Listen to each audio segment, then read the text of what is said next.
Hey, Emma. Yes, Madelyn. What do you call the people who successfully put down one of 2022's most popular indie roguelike games? I don't know. What do you call them? Vampire Survivors Survivors!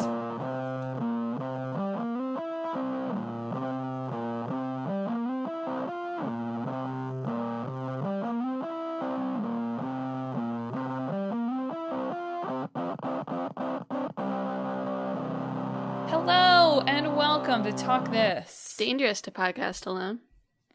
I'm your hitting dudes with the sword host, Madelyn. I'm your hitting dudes with the power of God host, Emma.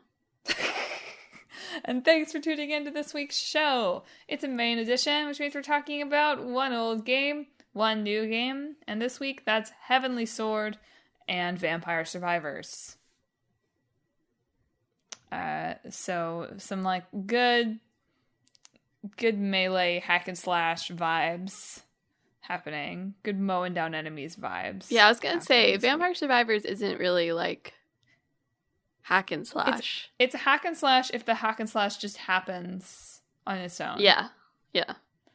So, some good enemy killing games here this week. Shall we jump in? Not dump in. Shall we jump in? Let's dump in.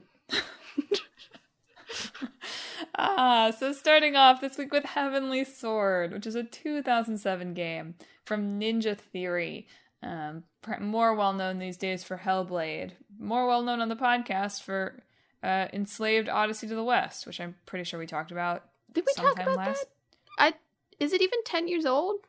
I was thinking it wasn't, but then I'm like, I swear that we talked about this game because I don't know why I would. It is 10 years old. I don't know if we... maybe we did an episode on it. I don't remember. I'm sure that we did. The character being named Monkey. Enslaved Odyssey to the West is not a game that I would have familiarity with unless we had done it for the show. Okay. Maybe a while ago then. Yeah. I mean, not recently. It's 2023 now, so things recede into the past. But we did talk about it. I'm pretty sure we did talk about it. It was apparently not a very memorable episode. But we did talk about it. But yeah, more known these days for Hellblade.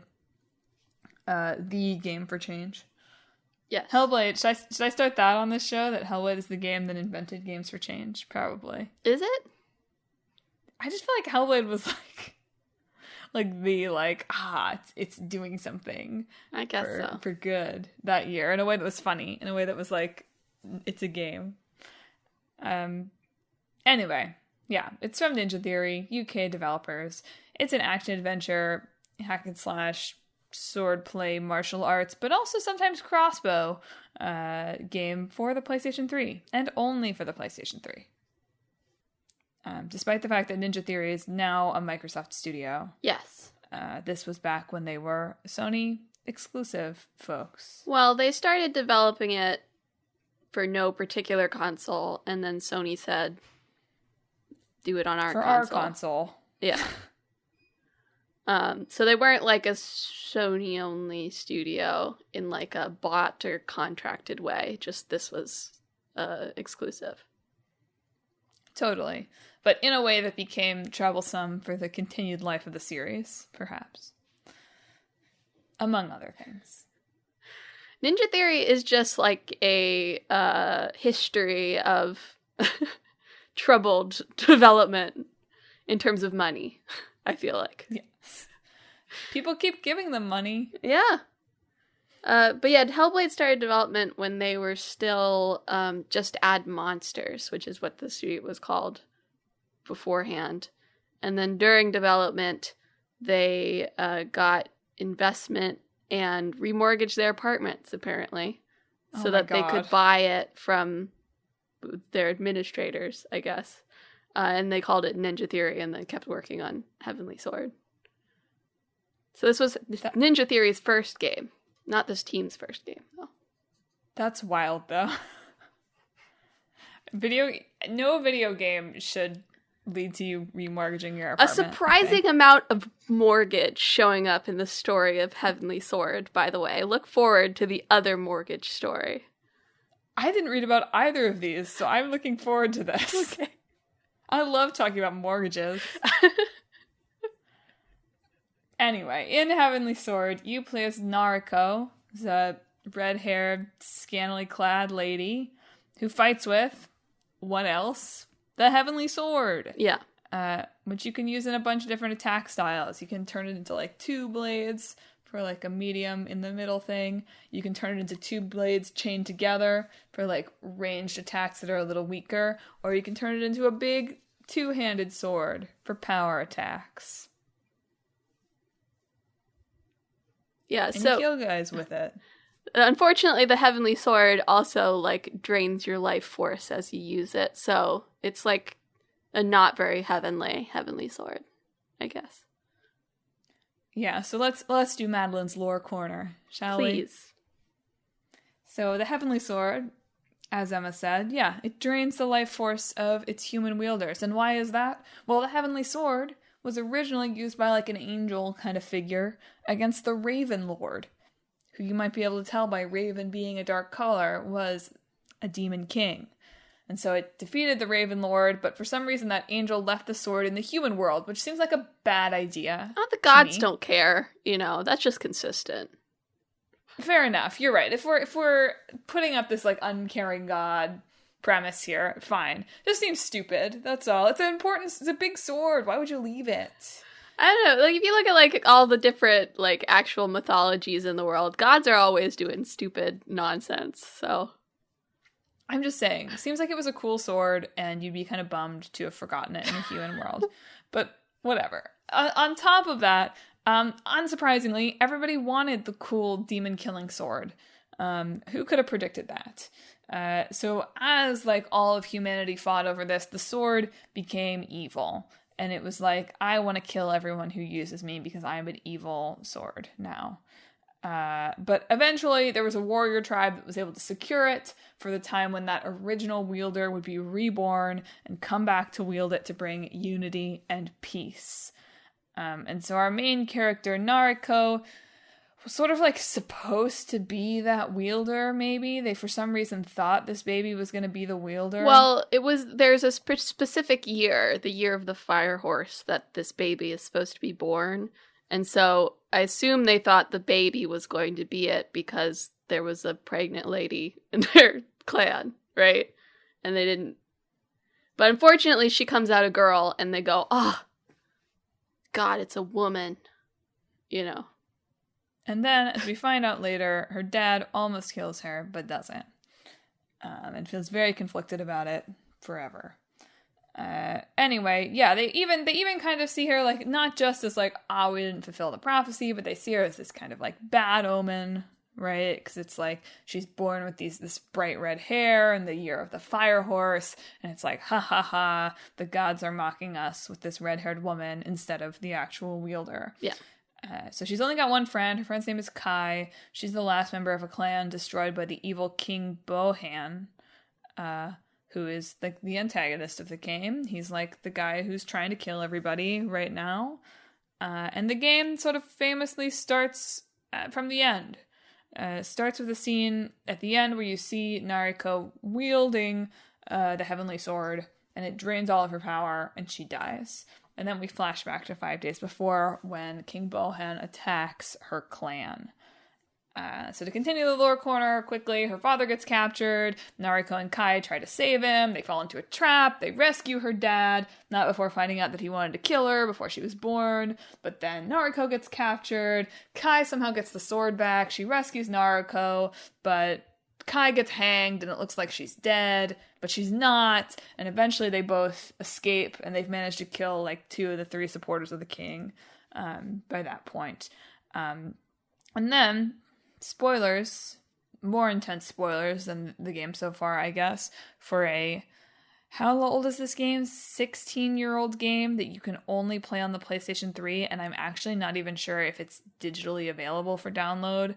It wasn't initially, at least. This is a game that doesn't even have trophy support. It's so early in the PlayStation 3's lifespan, so you might have to get a physical copy of this game to play it here in the year 2023. Yeah. It was like a game that was like, wow, look at what the PS3 can do in terms of graphics. But also, and unfortunately for it, a game that released while everyone was like, wow, the PS3 kind of sucks in the beginning, and so people didn't buy it. Anyway, so the spoilers, the king attacks again. We're back at that point from the beginning of the game where the sword kills Nariko, but she's brought to a place where she can, like, talk to the sword, and she makes a pact with it. She's like, if you let me live here, I'm gonna make sure, like, we're gonna have a lot more fun killing a bunch of enemies here than if you become an old dusty relic with the clan again. And it's like, that's dope, you can be a god now. So she comes back, super powerful with the sword, slaughters all of Bohan's troops. Bohan does a big merge power thing with the Raven Lord, who's been kind of flying around as a raven this whole time. They duel, Nariko wins, Raven pecks out Bohan's eyes, Nariko's gonna maybe kill Bohan, but then Roach, who is his son, unacknowledged bitch, because he's obese son, says, spare him. And Roach saves Bohan's life, and Bohan finally acknowledges him as a son, even though he's fat. But he's not even really, he's just like muscly. I looked at him. Look, everything I read about this was like, he rejects him because he's obese. He doesn't acknowledge him because he's fat. I also read some like circa 2007 ones that were like, wow, this lady's sexy in like an uncomfortable way. So I wonder how much of that is like 2007 writing. Fair enough. Anyway, to conclude, despite the fact that Nariko made a pact with the sword to live, she does still have to die at the end, because she is the Heavenly Sword, and the users of the Heavenly Sword have to die. So she dies. The end. Yep. Look, I told that the Madelyn lore corner style of like, I'm going through it fast, and these story beats are kind of silly, but it is a very sort of cinematic and grandiose storytelling for a 2007 game that's about 7 hours long. Yeah, it's a character action game at the end of the day. So this is a pretty short, focused sort of game. So you get like all these cool moments. And that's sort of like the key to it. And as Emma said, Heavenly Sword really was sort of developed as obviously not from the beginning. They were developing it, and then it became a PlayStation 3 game. But it came out as a kind of showcase of, here's what the PlayStation 3 can do, kind of thing. So graphics were really beautiful for the time, although I don't think that they necessarily hold up super well if you were to play them today in 2023. Honestly, it doesn't look that bad when I looked at it. And I mean, I don't know. I look back at PS3 games and I'm like, oh, that looks good. I don't know if we really need to progress beyond that. Like, my one criticism is it's like has that era's like yellow filter that all games had. Right. But otherwise it looks pretty good. And I was like watching, like the first scene is like there are like, it's like Kingdom Hearts 2's like battle against the Thousand Heartless. And I was like it was clearly struggling, but I was like, wow, that's pretty smooth for like being able to be this old, you know, and having this many people on screen. Totally. I more just meant don't come in expecting it to look as good as Hellblade, for instance. Well, I mean, duh. I feel like if you're like, oh yeah, this modern game, and you go back 10 years, like, oh, don't expect it to look like modern game. You know? Look, I agree. I'm just saying. They worked especially on the facial expressions with Peter Jackson's FX company. Well, they did full motion capture for all the cutscenes, which, here's where the mortgage comes in. You ready? Okay, I'm ready. So Andy Serkis acted in this. He also acted in Enslaved, but for this one he did the direction for the motion capture. And some of the writing, apparently. Yeah, and some writing. But he did all the direction of the actors in the motion capture. And how they got him on board, because, you know, he wasn't really at all tapped into games before this. But apparently one of the developers had a brother who's a real estate agent. I remember this story a little. Tell it again. This makes me 100% sure that we did an Enslaved episode, because this just clicked in my head as I remember this story. Okay, go on. Anyway, one of the developers, the co-founders, I guess, his brother was like a real estate agent, mortgage advisor, whatever, and Andy Serkis needed a mortgage. And so the developer was like, please, bro, when you're selling Andy Serkis his mortgage, can you just show him this clip of the game? And then he did, and Andy Serkis was like, hell yeah, that's cool. That's so wild. That's unbelievable that worked. I mean, he's the motion capture guy. I don't know. If you went to him and were like, hey, there's this new field that's like getting into motion capture now, it at least makes sense for his interests. As a side note, do you think that Andy Serkis is like the great actor of our time? He's great, so sure. Like, I feel like we're gonna look back and we're gonna be like, when films are 100% motion capture and there's never a live actor anymore, we're gonna be like, and like Andy Serkis is gonna be like, he's great as a live actor too, though. No, I know that. I just mean, I think he's gonna be like the Charlie Chaplin. He's gonna be like the guy that we're like, yes, he created this. Maybe, yeah. Anyway, pretty starry cast here, although I think only Andy Serkis was really a star at the time. But topical. Main character here, Nariko, played by Anna Torv, most recently known as Tess from The Last of Us TV show. At that time, or I guess after. Yeah, this is Fringe. pre-Fringe. Pre-Fringe. Wow. That's what I was thinking. I was like, oh, this is a pretty starry cast. And then I actually looked at the dates and I was like, oh, like she's probably on the level of all these other kind of like British, film and stage actors who are in the rest of this. Yeah. Who do not get a picture when you mouse over their name on Wikipedia. Yeah. Levels of famous. But yeah, Anna Torv returns for the straight to PlayStation Network movie version of Heavenly Sword in 2014. Andy Serkis did not. Yeah. They also made like a few animated shorts to like promote the game, like telling like the mythology of it, which I looked at and they look pretty cool. I like when promotional stuff is like interesting, They also had a clip of it shown in Heroes. Yeah, TV show, prior to 4 it months coming before out. It came yeah. out. That's I wonder how that happened. Probably raises a lot of continuity, like time period questions on Heroes. It does. If you want to go back and analyze that show that deeply. Anyway, overall, Heavenly Sword got pretty good reviews when it came out. Right, everybody loved the graphics. Combat was fun. Even in 2007, people were like, 5 to 7 hours. Not enough bang for my buck. Yeah. So that combined with the rocky launch of the PS3 and this being launched alongside of that. Look, it still sold like 1.5 million copies in its first 2-ish years or so. But supposedly they did not break even on this. Yeah, they had originally wanted it to be a trilogy, but it did not happen. And I couldn't quite figure out where the root of that... I mean, obviously the root of where it not happening is it didn't sell enough copies. But I couldn't quite figure out is like, did Ninja Theory decide it didn't sell enough copies? Did Ninja Theory want to do it? And Sony was like, no. And Sony really owned the IP. Sony does own the IP. Yes. There was a Heavenly Sword 2 in development at another studio, I believe. But it was canceled prior to announcement. But some of the concept art leaked for it, so it was being worked on at some point in like the early 2010s.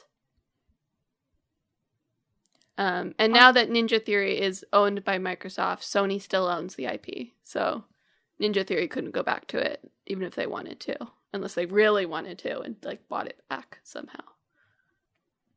On one hand, this seems like one of these games that's ripe for a remake or a something to pick it up from. Like it's sort of stylish, We love a good hack and slash. There's critiques from the time that it was a God of War clone. Who doesn't love God of War here in 2023? Yeah.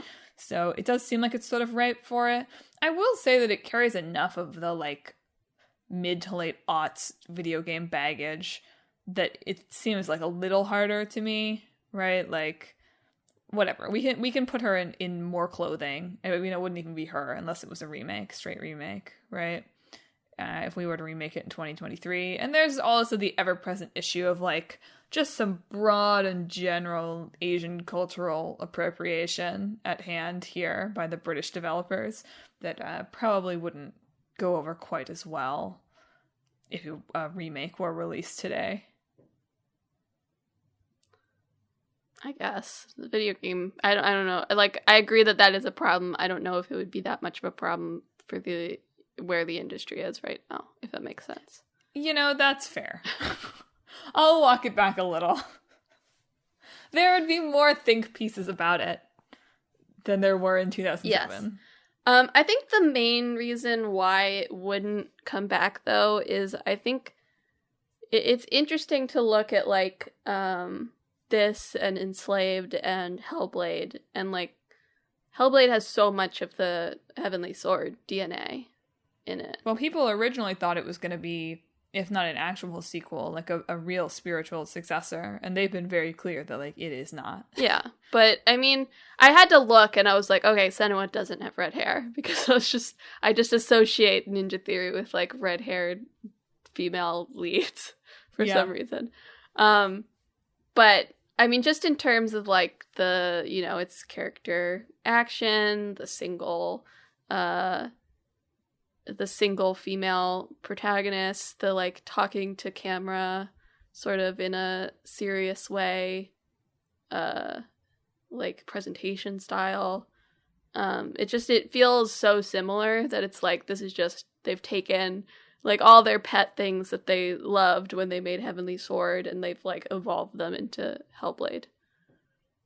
And now they're finally making a sequel after so many tries to start franchises. Third time's the charm, or whatever, right? Yeah.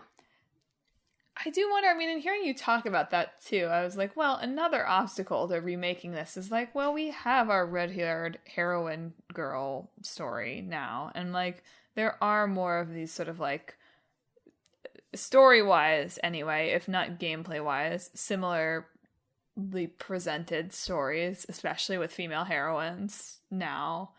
And it's like, well, like, would this come out and everyone would just be like, oh, like, it's Horizon Zero Dawn, but it's small. The gameplay is pretty fundamentally different from Horizon. I know that. Or they're like, it's Horizon meets God of War. I guess so.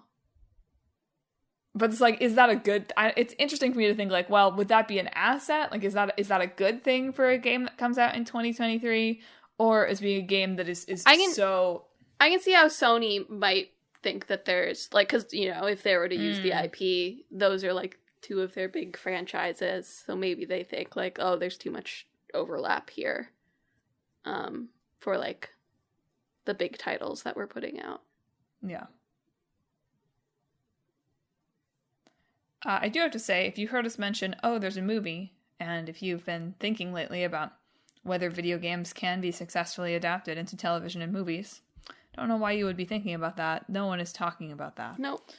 But yeah, there was a CGI movie released in 2014. It was sort of a weird little test collaboration with Sony and I can't even remember the name of the studio that did this.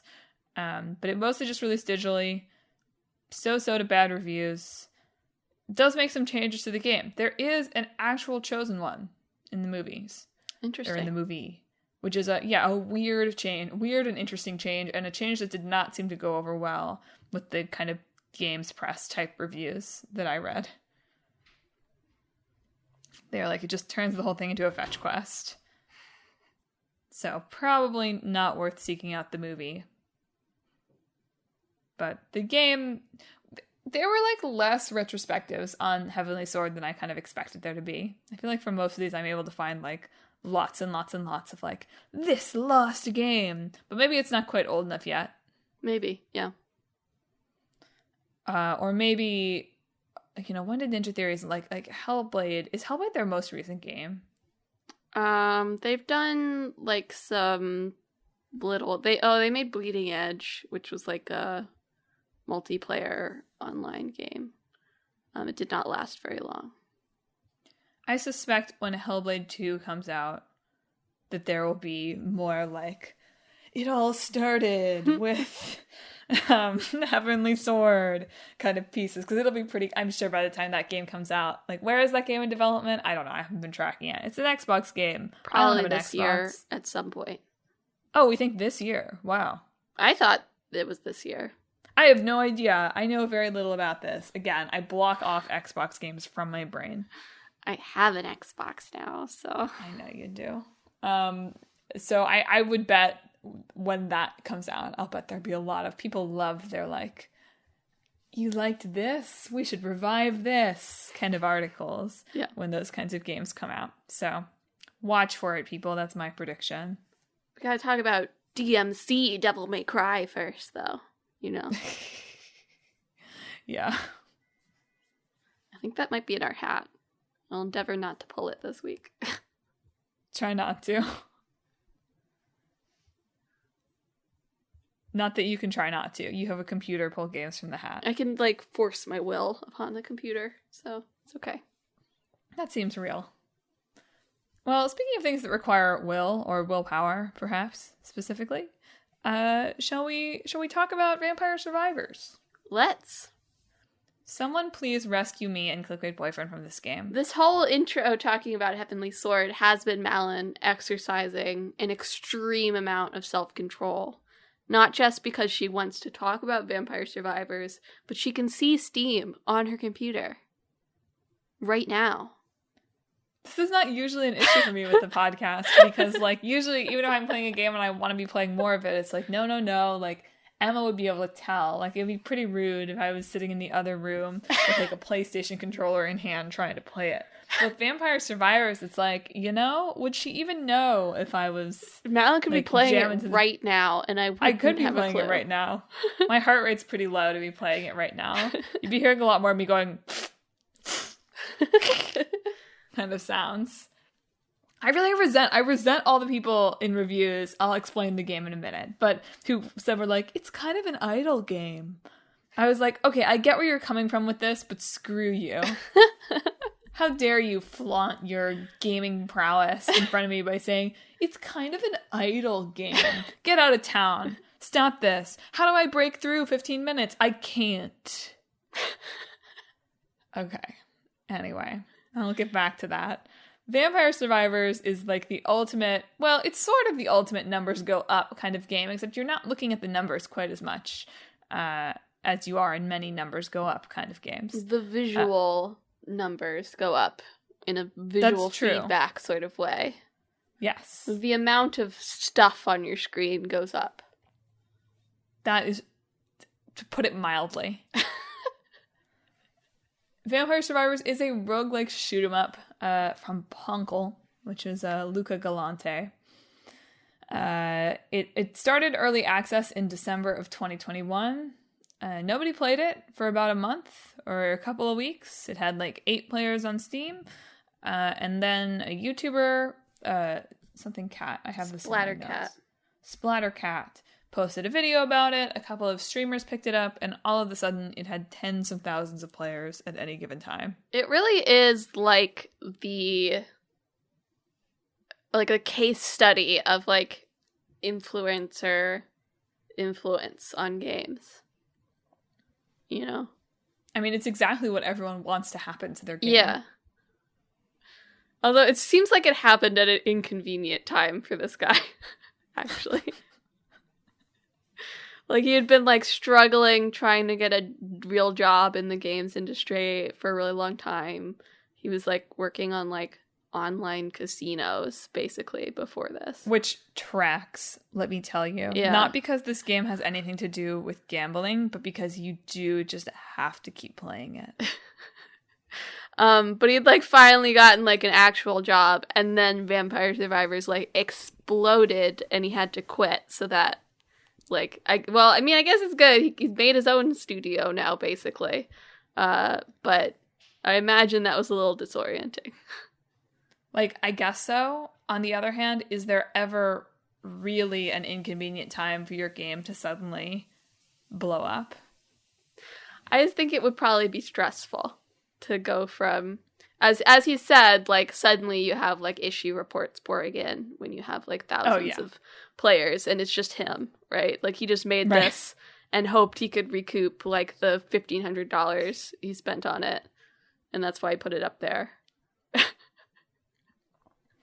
And then suddenly has to fix everything that everybody's throwing at them, and he's got to make a DLC map, and all this other stuff. It's the exact antithesis of the stupid thing that I say on this show that isn't correct. Every time we have like one of those late aughts to early 2010s indie darlings that blows up, and I say the stupid thing like, this can't really happen anymore. This doesn't really happen. Publishers have kind of, taken over this a little bit. You can't have an undiscovered game that blows up in this way. And like Vampire Survivors is like exactly that game. I should also just say it like Among Us every time you say that. That's true. That game was like 2 years old before everybody started playing it. That is very true. Yes. It is wild that it's like 2 weeks later, everybody's playing the game now. At least he got a Christmas to himself. Yeah, I mean, the thing you're supposed to do if you want your game to do well, like the common wisdom is like you're supposed to build up to the release so that people put it on their wish lists and there's pre-release interest and then they buy it, theoretically. Although there's some issues with that because wish lists aren't as commonly turning into conversions anymore. But like the idea is you want like your launch to be like your big sales, but he just like threw it up there without fanfare, and somehow it worked. He threw it up there into early access. Still. But with roguelikes, I mean, that's how you do it with roguelikes now. Is anyone ever going to launch a roguelike into anything but early access ever again? Probably not. I mean, it seems like a convenient way to get lots of testing, which I think roguelikes especially is something that needs it. So... in any case, let me explain to the listeners who have not already sunk hours of their life into this game what Vampire Survivors is. It started early access in December of 2021. It officially released for computers in October this year, and then on Xbox in November. Then it came to phones in December. We'll probably talk about that process a little later on. But in Vampire Survivors, you pick a character and you walk around and you automatically attack lots of enemies. In case you were wondering, there are in fact no vampires, and maybe never will be. There's a good quote about that too. But yeah, you start off as like the first character that you have access to from the beginning just has like a little whip attack. So he's like just a little kind of out in front of you, not even projectile, right? Just like a little slash that kills the enemies that are in front of you. And as you go on, you walk around. The only control is walking. This was initially confusing to me when I started playing. I didn't look up like how to play or anything. I just started playing. I was like, I wonder if there are other buttons that I should press. But because I was playing it on my computer, I did not press them because I am scared of computer games. I was like, I have no idea what button it would be. If I'd been playing this on Xbox, I would have been mashing any other button to see if anything happened. Mm-hmm. Here, I was like, I did not want to, like, what if I just close the game? But you really do just walk around and all of your attacks fire automatically, like in various timings, basically. And as you go on, you level up by killing enemies and picking up the little experience gems that they drop. And as you go on each level, you get a new little kind of classic roguelike choice of different weapon types or different upgrades. And the enemies become stronger as you go, and they become many, many, many, many, many, many. Yes. So by just a few minutes in, you're kind of swarmed with enemies all around you, and you better hope you've leveled up your stuff and you're moving carefully enough or you will die. Yes, I've heard the marketing quote that I feel like I remember from maybe the Game Awards when they announced the mobile port is like become the bullet hell. Yeah. Which is very catchy. I like it. It is, but you first have to survive the enemy bullet hell. Yeah. Which is not bullets, it is just 1,000 zombies on your screen right. at once. Yeah. So when you power up, my boyfriend and I have been playing a lot of this game since we started preparing it for the podcast by playing it yesterday. Like a lot of it. Too much of it, maybe. It's taken me away from Like a Dragon, so that should tell you something. And he had one really good run this afternoon. It's I guess it is technically afternoon now, although this podcast launches on Sundays at noon. He had one really good run a few hours ago where he was truly just like mowing through enemies, had wild powers, made it almost a whole 25 minutes. Wow. But before that, we really got stuck. Each level lasts like 30 minutes, essentially. You can continue past that, but there is a character called Death that swoops in, and you have to be really, really, really powerful to survive death. And even if you do, another death spawns in every minute. Yes. So they functionally end at 30 minutes. Yeah. There's a 15-minute mode, too, right?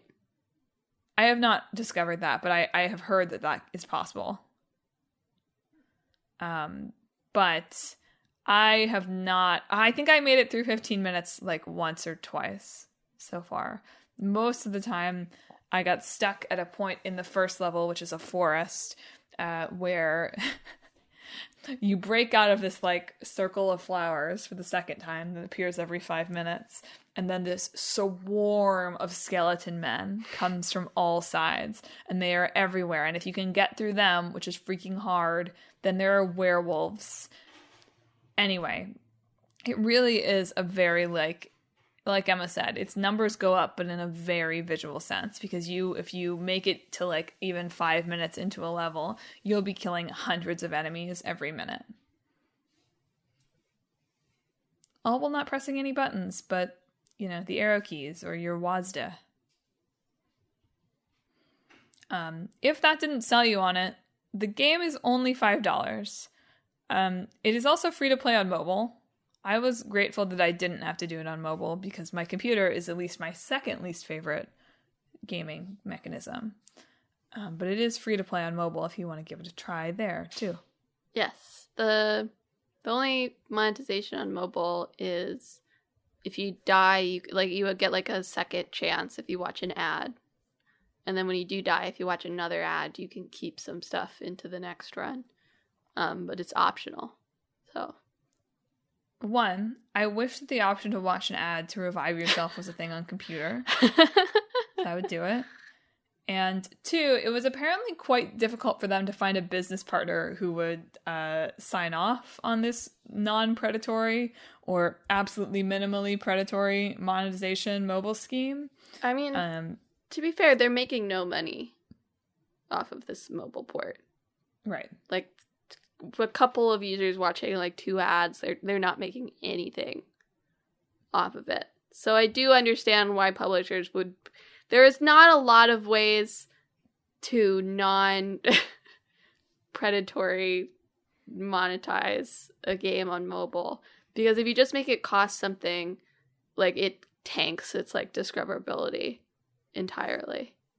Yeah, I'll read a quote here from the lead developer. He says, "If you're like me, then if you wanted Vampire Survivor on mobile, you'd have been happy to pay just a couple bucks for it and call it a day. But the mobile market doesn't work like that, and by making Vampire Survivor a paid app, I'd have cut out completely a lot of new players from even trying the game." And that's why they decided what he calls this free-for-real approach. Yeah. And it doesn't have any of the, like, you know, you can't pay for gold or anything like that, even if you wanted to. Mobile is wild, man. Yeah. And the fact that they had to, and this leads into another discussion perhaps, they really fast-tracked the mobile app, which they were developing in-house, because again, they couldn't find anyone who wanted to throw their money away on something that was not going to make any money. But they had to fast-track it because... So they, not just games that were really similar to Vampire Survivor were appearing in the mobile marketplaces, but like genuine like asset and code stealing copies of the game were appearing. And so they had to rush this out to kind of combat those. Yeah. My impression of this guy is I don't think he really would have minded if it was just a lot that were, like, similar to Vampire Survivors, because he's pretty open with, like, he played a game called Magic Survivor and thought it was really cool. He basically stole it from Magic Survival. I mean, he took the concept and added his own stuff to it, right? Yes. So I feel like if people had just been, like, making mobile games that were sort of like Vampire Survivor, I feel like it would probably be fine. But if you're ripping the code, then it's starting to get to be like, well, that's a problem. I know. Even the assets for this game are like, well, like, these are an asset pack you bought, right? So, like, I guess a lot of games use asset packs. Sorry. Even big games. These are a very affordable, kind of crappy pixel-looking asset pack you bought, I guess is more what I mean to say. Yeah.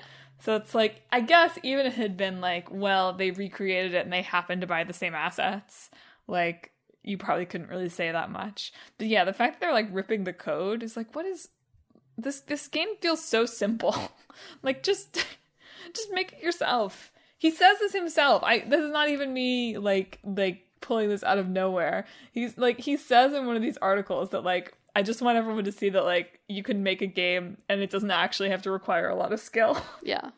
And I'm sure that's downplaying it. Like, obviously Vampire Survivors is pretty finely tuned, but still.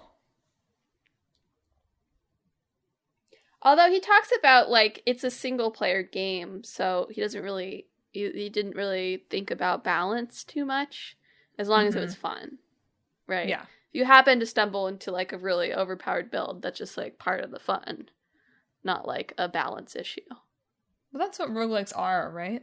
The whole point of the balance of roguelikes is that sometimes you should stumble into a really overpowered build. Yeah. I think the key part of roguelikes is you shouldn't be able to do that every single time. Right? Oh, for sure. Yeah, but... Man, saying that, I wish they would have a 2-player mode. That'd be sick. That'd be dope. Putting that out there. Throwing it out into the world, in case anybody wants to pick it up. 2-player co-op. Yes. Josh and I could even do it at the same time, because I use the arrow keys, because I'm right-handed and I'm not a computer gamer, and he uses the WASD keys, because he's left-handed, so... It would work. We could even play it on the same computer. Wow.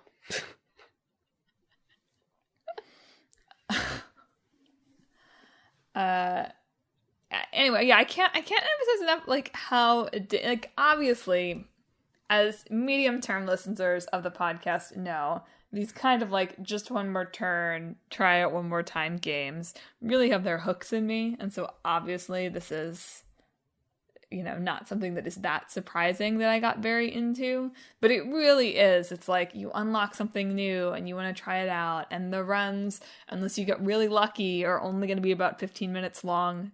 Well, I don't know. Again, plenty of these game reviewers are like, I eventually started playing it in this sort of zen state of, like, an idle game. And it's like, okay, buddy. 15-minute sessions is like an idle game to me. Like, yes, I'm just saying it doesn't, like... If you're not striving for the 30-minute mark, I can see how it maybe would be more relaxing than the way you play it. With your, I guess. Who isn't striving, though?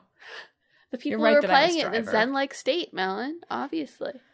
Okay, whatever. Time for Madelyn's lore corner. Are you ready? I'm ready. Tell me the lore of Vampire Survivors. There apparently is some. It is apparently set in 2021 rural Italy. I did know all the character names are like Italian puns, essentially. So, I guess they are. And the enemies are summoned by Visconte Draculo, who's presumably a vampire, but we don't see him. And you are members of the Belpese family who are hunting him down and defeating him. Yes, not the Belmonts. This does not matter. This does not matter at all. This has been Madelyn's lore corner. I was shocked to read this lore as I researched for the game. Well, it really is just the like... food that you eat. Shush. Still lore corner. Okay. I said it was over, but it's not. Other lore. The chicken, the food that you eat that restores your health is called floor chicken. Now the lore corner is over. Okay. You may talk. I was just going to say, it's just Castlevania, but Italian is the lore there. There was one article from Escapist magazine that compared it to Gauntlet, and I was like, ha, Gauntlet, I remember that. Yeah. And they were like, oh, maybe a Gauntlet sequel someday. They were like, never mind, it'll be a predatory mobile app if they ever do that. Yeah, probably. Oh. I mean, I guess arcade games are sort of the original predatory mobile apps, so whatever, but... It's true, they are. If Vampire Survivors was made for an arcade machine, it would be very predatory. I don't know, if you get a quarter for a 15-minute play, like, that's not bad. I guess, yeah. I feel like they would throw in more enemies there. Make it past 5 minutes. That's fair enough. Scrub. I do have to read a few other quotes from the developer that I thought were funny. So on the subject of will there ever be vampires, he says, our marketing team said we can't answer that, but who cares about them? The problem is our legal team said the same. Also, what's a vampire? There's also been some calls, and I would have appreciated this, although it's fine to play on the computer. It's probably good to play on the computer because I have to put it down sometimes. On whether it's going to come to additional platforms. He says, sadly, I'm not allowed to specifically say about other platforms, as our marketing team might tell me off. Actually, who cares about them? Let me tell you that one day I hope to launch on Vita. Good. I hope he does. It has been, at least for the game reviewer class, a big hit as a Steam Deck game. Yeah. Apparently. Although it did, it just came out, it really hit, around when the Steam Deck came out. So, I think, if I'm remembering the dates right. But, so that sort of makes sense. It's around everybody's peak obsession with the Steam Deck anyway, so. It's the opposite of the Heavenly Blade, Heavenly Sword experience. Yeah. As opposed to the nobody wants a PS3. You're right, yeah. Everybody wants a Steam Deck. Yeah. The music is also a bop, I gotta say. It's gotta be. To achieve that Zen-like state. It does have to be. It encourages the Zen-like state. I will give you that. Look, it is Zen-like when things are going well. Things are just only ever going well for 15 seconds at a time. And somebody new flies in. I was watching one review where the guy, but it was, near the end of it, and he's just, standing there. Right.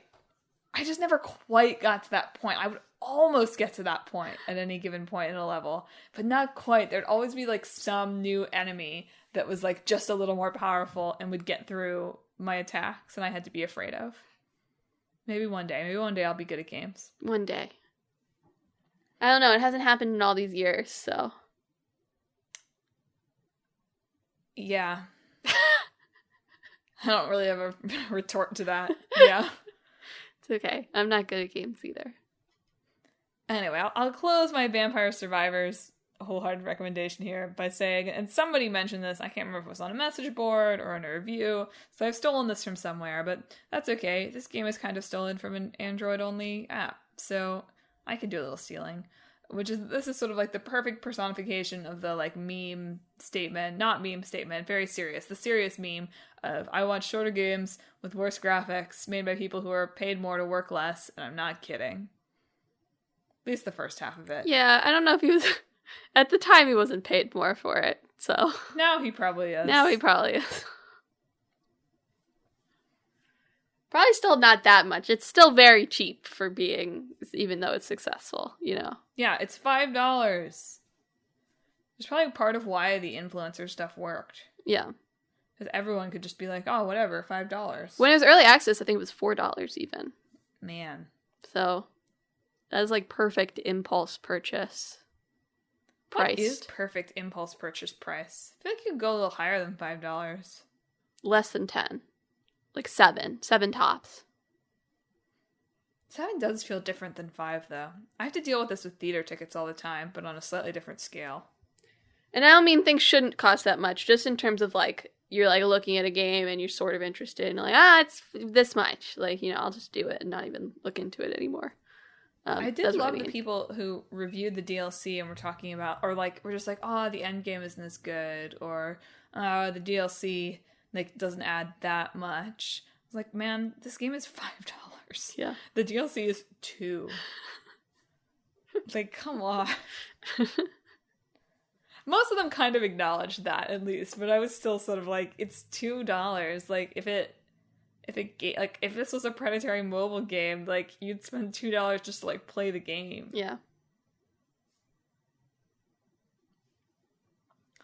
Well, are you ready for the Monster Mash?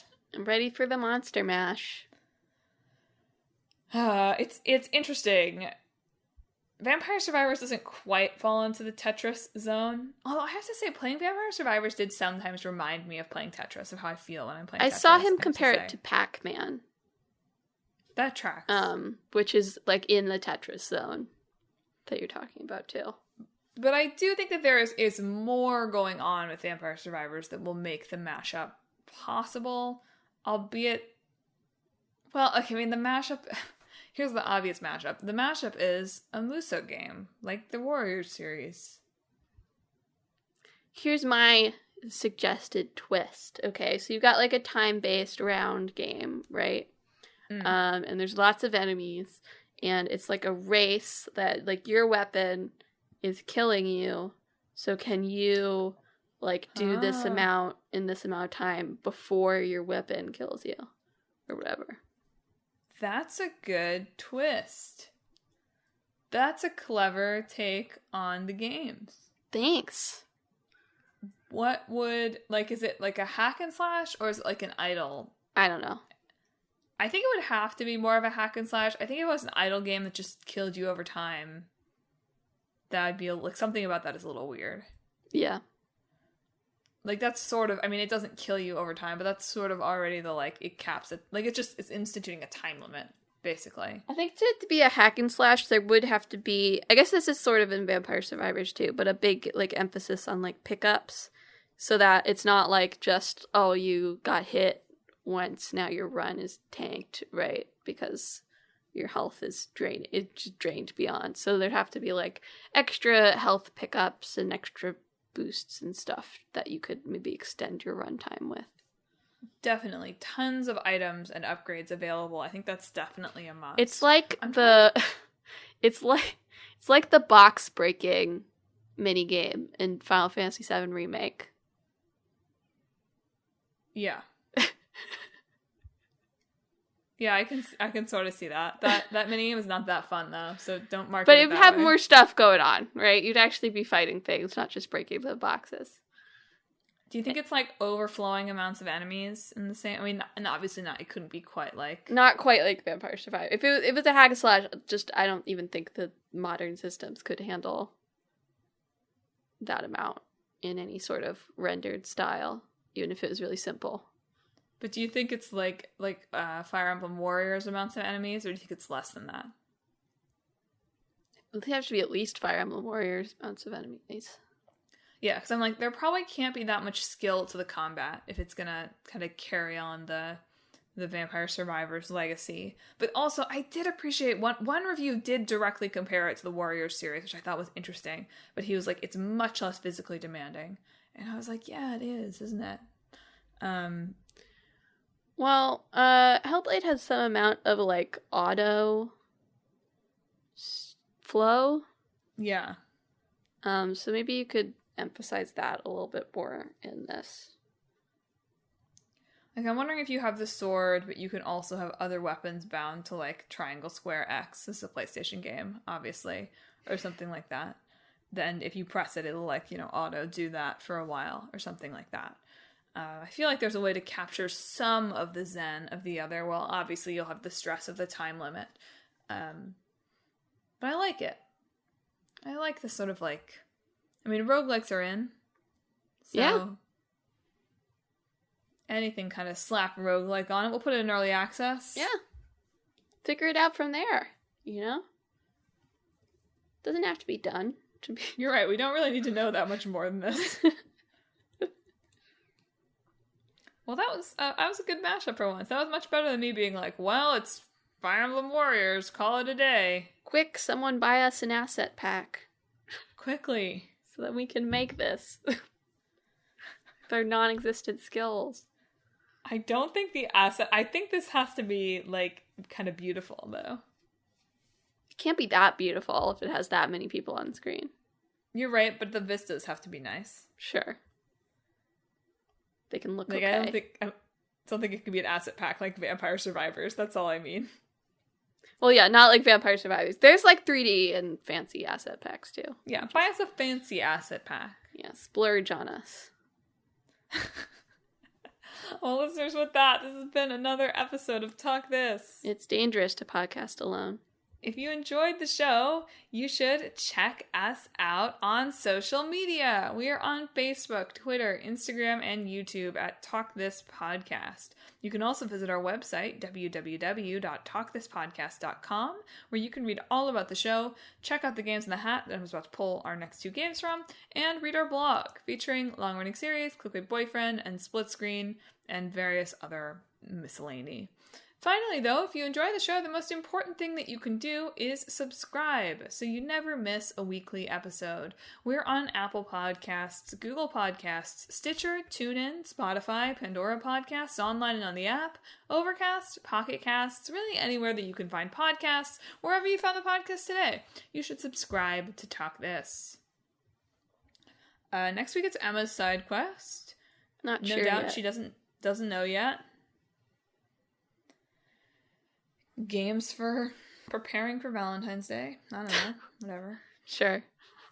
But Emma, what will we be talking about in 2 weeks? In 2 weeks, we will be talking about Facade. For our old game. And for our new game, we will be talking about Pentiment. So open the Xbox side of your mind. Uh-oh. I'm pretty sure you can play Facade like for free online. Perfect. I love free. Do you know what Facade is? Do you know the game? No. Okay, I'm looking forward to it then. Emma loves when I don't know what I'm talking about. I do. We're doing this for years, so hopefully she does. All right, listeners, that's our show. Thanks for tuning in. Emma, you got to sign off. This week, I hope that you do not get swarmed by an army of not vampires. Unless you have a lot of garlic.